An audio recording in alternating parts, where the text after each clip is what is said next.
tell you the story of what we're doing today, why we're doing it, and all of that sort of thing. I'm gonna move my hand around a little bit like this when I'm doing the POV shots, because it's kind of like that audio thing, synthesizer waves or something, the way my fingers kind of bounce around with my voice. Anyways, I had successfully completed the grow shelf. Actually, it was only 2 of the grow shelves that I had illuminated. I saved the other 2 for you, which we did in the previous video. And because I illuminated that grow shelf, I started moving all sorts of things around in the plant room. I cleared off, of course, all of the carnivorous plants. You saw that in the carnivorous capsule terrarium over there, but I cleared all of those carnivorous plants off that front shelf. I got that terrarium moved from right there to up there. I cleared most of that shelf off and put a lot of the plants that were living right there over onto our newly lit grow shelf. And one of the things that I'd been meaning to do was just kind of hiding over there in the corner. You almost probably don't recognize what's missing. And of course, I'm not gonna spoil the surprise quite yet. We're not at that part of the video yet. You know I like to drone on in my videos and really set the context. But to sum that whole story up, we lit up the grow shelf back there. It inspired me to start moving things all over the plant room, to start shifting things around, to start taking advantage of all the new space we had created. I'm sorry, a lot of that I did without you. I'm sorry, a lot of that shifting around and rearranging I did sort of impromptuly. Bad. Jeez Louise, rub it down there, eat my pencil cactus. Come on now. You know better than that. Don't you know better than that, boy? You know better than to eat a pencil cactus. To sum up that whole story, we illuminated the grow shelf. I started shifting things all over the plant room. I started moving things into new places. And most of all, I did my best to start clearing the clutter that was taking up space in the grow room here. And one of those places was that corner right there. I've been meaning to get the plant that was living there out of here for some time. And here's where it is now, out there in what I'm deeming the project room. Don't worry, we're getting to that point. I'm still finishing up the story of how we got there. So I shifted everything around. I moved the monstera deliciosa out of there in that corner for that reason. And now I've been staring at it out in my other room in the house there for some time. And that's what this video is gonna be about, my friend. We're gonna be taking 2 monstera deliciosa plants. We're gonna be chopping them, trimming them, repotting them, doing all sorts of things. Basically just putting them back together to make them look, to give them the glory that they should have had from the beginning, to give them the care and attention that a beautiful plant like a monstera deliciosa deserves. I want to show you what we're starting with so that you can start envisioning the future with me. You can start imagining us hacking these things up, chopping these plants up, playing with their roots, putting them in new soil, getting them all into the same pot, and making them look even better. There's one right over there. And here's our other monstera deliciosa right here. Now, it's not the first time that this monstera deliciosa has made it into my videos. This brand new leaf on top was actually something that made it into quite a few videos as it was unfurling, and I was showing you how cool and fenestrated it was. I think I even had in one of my videos where I learned the name fenestrated. It means all those holes and everything in the leaves. But the problem with this monstera deliciosa back here is, do you see how these leaves over here, as beautiful as this one is even, they're just kind of like shooting off into the wrong sides. Everything's kind of going wild. Everything's going a little bit crazy. And I've got a little baby monstera deliciosa back here that you can almost not even believe is the same plant because it doesn't have as much of the fenestrations and that sort of thing. Although this little leaf is starting to show some signs. But I've been looking at these 2 plants. I've been enjoying them out in the other room here. I've been letting them marinate. I've been letting ideas kind of swarm. And although I'm not going to do anything too crazy with these monstera deliciosa plants, I am going to create for you just a good old-fashioned houseplanty fun type of video where we take that monstera deliciosa, we merge it with that monstera deliciosa over there, we get them all into the same pot, we get them all looking great, and that's what we're doing in this video. We're merging monstera deliciosas, and that's what we're doing in this video. We're merging monstera deliciosa. It's going to be good old-fashioned houseplanty fun, and we might even learn a few things along the way. I've got a couple tips to share you. Okay, first up. Oh, and this one's definitely the heaviest. I'm not gonna need that chair for this video. This looks like a good thumbnail opportunity to me. So this is what we're working with. Let me give you a closer view. This is a bit of a, I think this is like a baby monstera deliciosa where the leaves really haven't started to come in a whole lot yet, and they're starting to get a little bit of that kind of, holy fenestration thing going on, a little bit more on this one too, but it's still, got a ways to go. And then this beauty right here, you almost wouldn't know is the same plant just because it's so much, its foliage just looks so much different.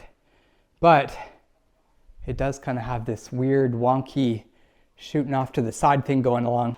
This is where the butterflies come in. It's not so much, you know, talking to you on the camera or anything like that. It's mostly just, you know, these plants are special to me and I don't want to mess them up. But in the same way, you know, I'm excited to create a whole brand new plant. I'm thinking that this little baby one is going to work perfect. We're going to reposition this and hopefully start getting these stems, you know, kind of shooting all out in the same direction. I have to pick you up for another POV. I shouldn't have put you down so soon. I thought using the more immature version of this plant would be a good way to kind of dress up, you know, everything that's going on in here. We don't just have a singular stem kind of sticking out here, but we've got a whole arrangement of things starting to happen in that Monstera deliciosa pot. Slow pause while I untie a few zip ties that are holding things into place here. Sorry that that's the best content that I could come up with to fill the space, but you got to at least appreciate the fact that I'm attempting to fill the space. Let's get our bucket for when we're ready. And sometimes there's no better way to do it than just to kind of dive in and do it. I'm going with the shovel scoop method. What do you call those digger things, those big machines that they dig, you know, holes like ponds and pools and stuff with? Excavator. I'm going with my excavator scoop on this one. And usually it does a pretty good job. Now I'm expecting to find a pretty decent root structure, and it's feeling that way as well. Okay, hold on. Maybe I just can't talk while I'm doing this because it's become laborious.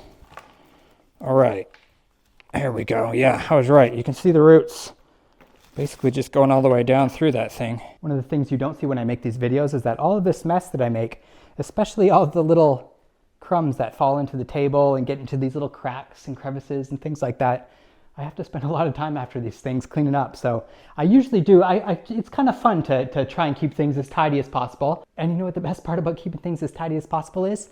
When you actually do make a bit of a mess, it feels a little dangerous. You know what I'm saying? So these plants weren't potted too long ago.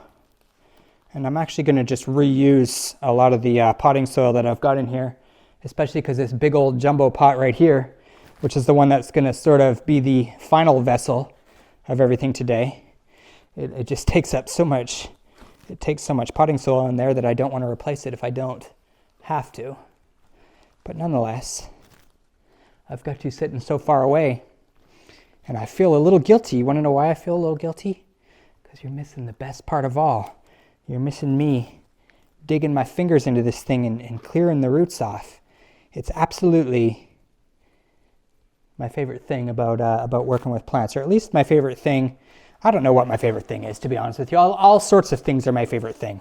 Picking up, seeing all the roots, uncovering the mystery beneath is my favorite thing. Digging my hands in it is my favorite thing. Even making these videos where I get to rant and talk about this sort of stuff is my favorite thing. But don't worry, I'll save some close-ups on the next plant over here. Well, this is the gold. This is the gold of the video right here. This is the magic moment. This is the moment. This is the best part. This is the exciting part that's been hiding under the surface. It's the mystery, if you will. I want to kind of change things a little bit for a second. All right, let's do this. Yeah, that way you can see it. I'll get up under the deliciosa. Let's get our excavator hands in. Hold on. I think for this one I may have to get an even more aerial view. We want to really dive into it. All right. We'll go down and pull up. Okay. Oh man. I might have to put my leg on the table. Here we go. It's coming. She's loosening her grip. She's giving in. Here it is.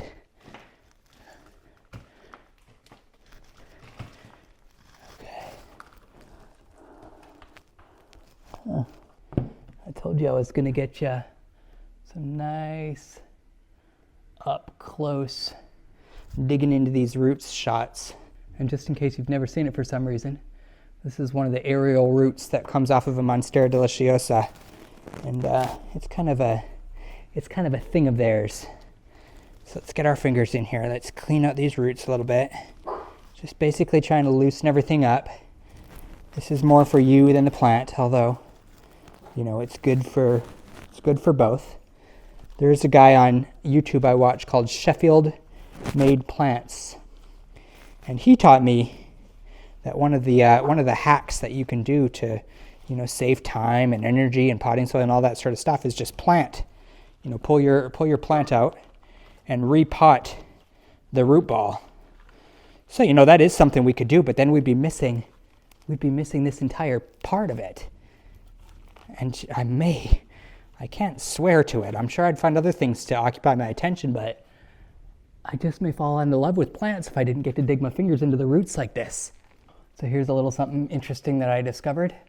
You can see right here, this little nub, this is where the cutting was, where they took this, one of these leaves off of a mother plant, and whoever cut this off the mother plant just, you know, planted this little cutting down in there, and eventually it sprouted roots and, you know, moved on to our living room here. Water break.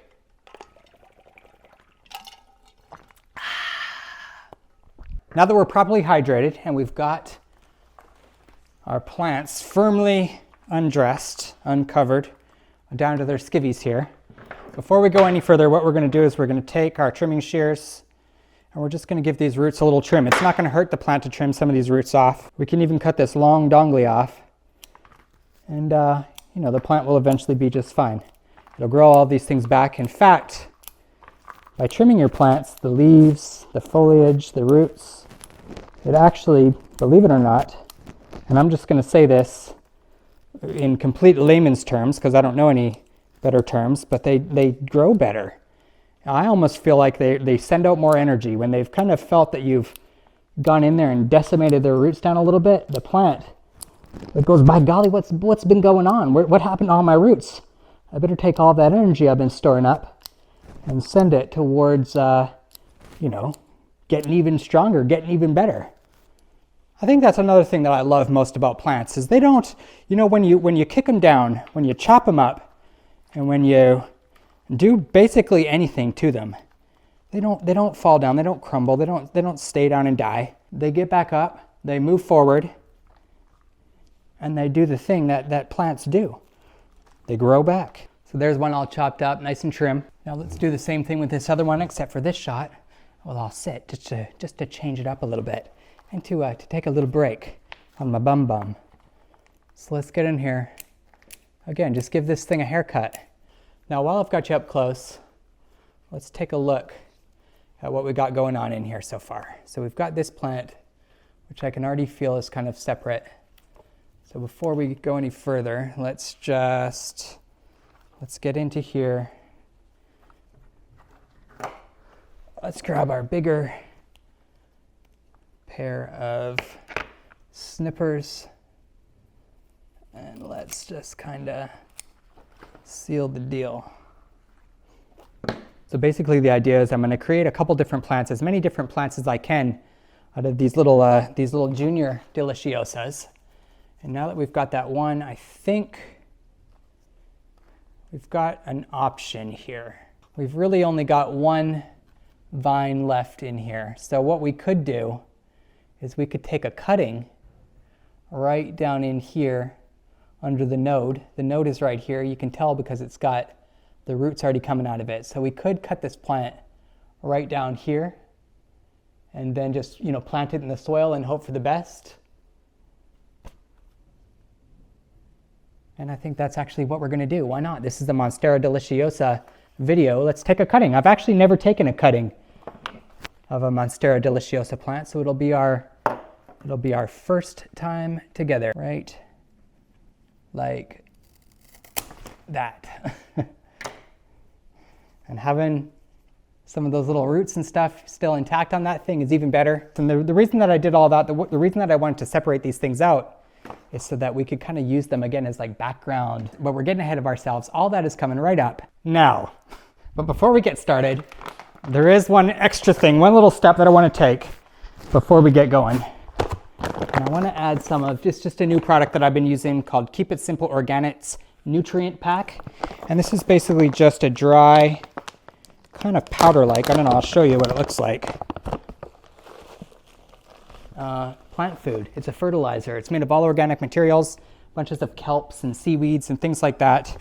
And the potting soil that was originally used in this pot back here was just my kind of my OG soil made of some compost, some peat moss, and you know, some perlite and things like that to keep everything nice and tidy. And besides the little bit of compost in the soil here, I mostly fertilized my plants using a liquid sea kelp fertilizer. And one of my idols on YouTube, Benji Plant, made me aware of this stuff. I decided to give it a try, and here we are. There you go, in case you ever wondered what it felt like to add some of this stuff to your soil.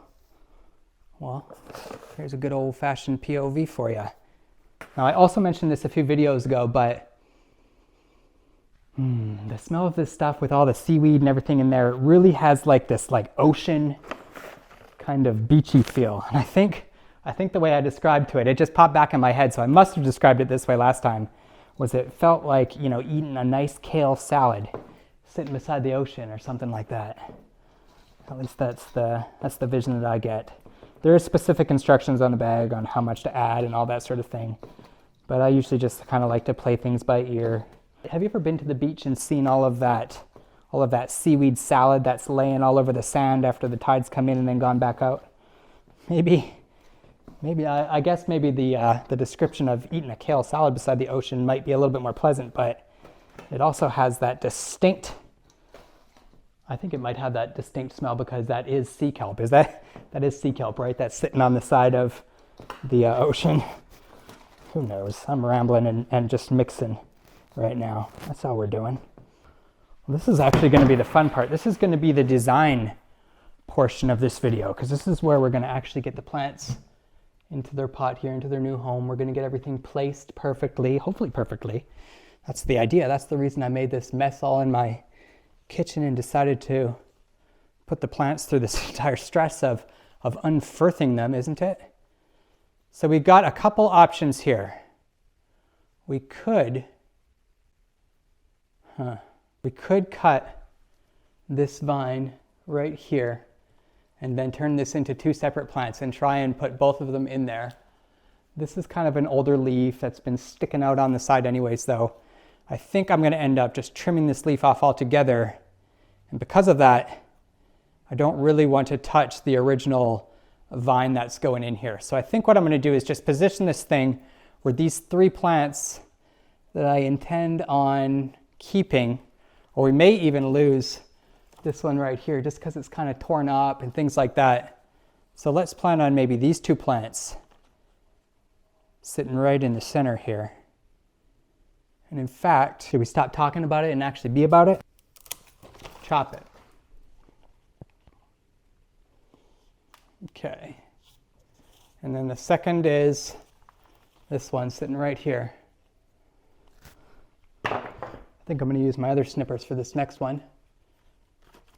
Maybe because I need the extra power that they give me, but also just because, you know, then I get to use both sets of trimmers. Let's get in here and just give her a good old-fashioned cutting. Now, I did some research beforehand. I thought that maybe it would be possible to replant these leaves and just kind of stick them into the soil like this. I could be wrong about this, but I don't think that's possible with Monstera deliciosas. From everything I've learned, if you want to take cuttings of your Monstera deliciosa plant, you always have to do it in between the nodes, just like most plants, right in between the nodes on one of the vines here. And then as this thing gets older, it's also going to push out new babies. It's going to create new vines, and you'll have, you know, new opportunities to pull different plants and everything out of there. But for right now that we've got these two beauties, I think we're going to place them down in the pot right here. And I'm thinking that I'm pretty happy with that. Let's give her a spin, see how she looks. Obviously, I got to, you know, put some of the other foliage in there and some more dirt. That's kind of the point of this video, is to just, you know, dress this plant up, chop up some of its babies, put some more back into there, make it look lush, make it look beautiful, do a lot of hand springy things while I talk. Again, it's kind of been a theme in this one. And most of all, just kind of have fun, getting a little nutty, working with plants. That's the best part about these things, is once you're about, I've found this with walking and with working with plants. I think that's probably what I like about both of those things, walking, hiking, all that sort of stuff. It's once you've been walking for long enough, especially when you're out in nature, once you've been out in nature walking for long enough, you sort of start to lose your sense of just kind of who you are in a weird way. It's not that you forget who you are, it's just that you're kind of in this phase where you're wandering and you don't really care so much about anything besides the fact that you're wandering and looking at interesting things, and even sometimes not looking at anything, just focusing forward without actually focusing, looking forward and not actually looking at anything at all. And I find that when I'm working with the plants, I usually call it the plants are talking to me or that sort of thing, but I find that I kind of achieve that same sense of just kind of, happily wandering mentality, and it always just makes me feel so good. So I wanted to share that with you. And I think now it's time to take stock of our little babies that we chopped up here and decide on where each of them is gonna live. So we've got 3 different versions here, 3 little sets. Some of these we're going to trim some of the leaves off, the older ones and things like that once we get them in. But I think what we're going to do is I really want to just kind of fill in this space. So maybe we'll just kind of evenly plant them, maybe one back here, maybe one over here, and maybe one over there. We'll put this one right down in here. Now this whole time I've been considering, are we going to train this thing up on some sort of a moss pole or something like that? And to be honest with you, I'm going to try to avoid training this thing up as much as I can. I would make the exception for this particular plant, this monstera deliciosa, because another thing that I've learned about these plants is as they grow in the wild, they actually climb up other trees and, sort of like a fern or something like that. They climb up other trees and use them as sort of a host to, I guess, reach higher into the heavens to collect whatever precious sunlight is in the rainforest or whatever environment that these guys come from. So although typically I like to go for a bit more of the natural, kind of let the plant do what it would naturally do sort of thing, in this particular case, climbing up a pole is a pretty natural thing for this plant to do. So I'm still kind of up in the air. We probably won't start training this plant up a pole or anything in this video. Now that we've kind of chopped it up and we're getting everything kind of resituated, I do want to sort of let it sit there and do its thing for a little while, to just grow for a while and kind of show me what direction it wants to go before I start, training it up a pole or anything like that. So is it laziness, or is all of that letting the plant naturally speak to me thing true? I don't know. That's a question that you could ask, and it's also a question that I could ask. If I'm a little bit sweaty, I apologize. It's gotten awfully hot in my house, and I just don't want to take my hoodie off because I really like the way that it holds onto the microphone. And when I'm wearing it on a t-shirt, it kind of flops around and bangs around, and I guess it's just because I like to wiggle around and move all anxiously so much. But I started the video with the hoodie on, and I'm going to try and leave it on till the end. You know what I could do? I could turn the air on. Oh, you know what? I was going to POV the next shot and show you me putting the other 2 of these in, but I think I'll just do it this way. We're going to take our second biggest. I actually might change this one to the back over here. Might change this one to the front right here. And then I think our little baby one we'll probably do just right over here somewhere. Let me get a little bit of dirt on these guys from far away, and then I'll grab you again and I'll kind of show you where we're at when I'm about partway through doing this. At this point though, I'm still just grabbing handfuls of dirt, trying to give these plants something to grab onto. Actually, something to hold into is more what I should have said. So just to give you a bit of an idea of what I'm doing here, is I'm taking, a handful at a time of our soil, I'm pouring it down into our plant, and then as I'm doing that, I'm sort of lifting our little babies or whatever I'm working with at the moment into place. I'm lifting the plant up, and just, little by little, scoop by scoop, I'm starting to get everything a little bit more situated. And even all the way up until we finally fill this whole pot back up with soil, we'll be wiggling these plants around, trying to get them into the perfect place. The best part about all this is that nothing's permanent. You saw it in this video. We can take a plant, we can take 2 plants, we can chop them up, we can shove them all into one container, we can do whatever we want in this world. That's the best thing about houseplants. But if I've learned anything from these plants so far, it's that once you kind of get them into place, a lot of times what these guys like to do is they like to sort of take it easy. I think I promised you that I would POV the last scoop. Well, I guess we better try and make it all into the last scoop then, or at least I'll get as much as I can.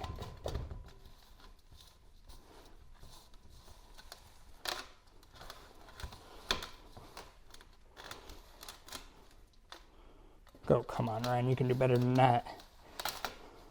Oh, that's even worse. The last 2 scoops. How about a POV of the last 2 scoops? There's one. I'll just do this second one real quick for you. There you go. I don't think I did a very good job of emphasizing the smoosh as much in this video, although I've been smooshing even more than usual. But one of the cardinal rules, you don't want to compress this soil down until it's, hard as a rock or anything like that, but you do kind of want to give everything a little bit of a smoosh. It's kind of like giving your plant a little hug. So a couple other things that we want to do to these plants. I want to get rid just of all of these nasty leaves, like this one right here. It's kind of big and beautiful and it fills it out, but it's covered in holes and it's got damage. And by sacrificing this leaf, by cutting it off, even though it'll kind of clear things up, it'll almost be guaranteed to sprout 2 more even beautiful leaves in its place. A little snip, pull you out. Let's give it a spin. Let's take a look. This leaf right here is not looking too great either. Huh. I mean, really, almost this entire stalk is looking a little lame, to be honest with you. And there we have it. Let me give her a spin for you. Do you remember when we started this video, we had a little baby monstera over here, and then our bigger mother plant over here. Well, now look at her. She's got all her babies back in the nest. Everyone's growing together. They haven't quite started growing yet, but they're doing their good job. Monstera deliciosa, dressing it up, trimming it up, repotting it, cutting it up, loving it a little bit, giving it a brand new home, and even putting it right back into place before the end of the vlog. That was a pretty rough transition, but it's going to go right back down in this corner where it started, or at least where the bigger plant started. We want to make sure.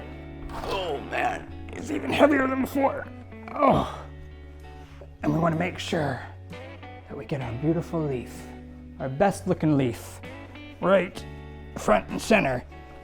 Okay. How's everything looking? So we'll pull you out a little bit. Yeah, let's do something a little bit more like this. Maybe a little bit like that. There's only one way to really find out if we've got that placement correct.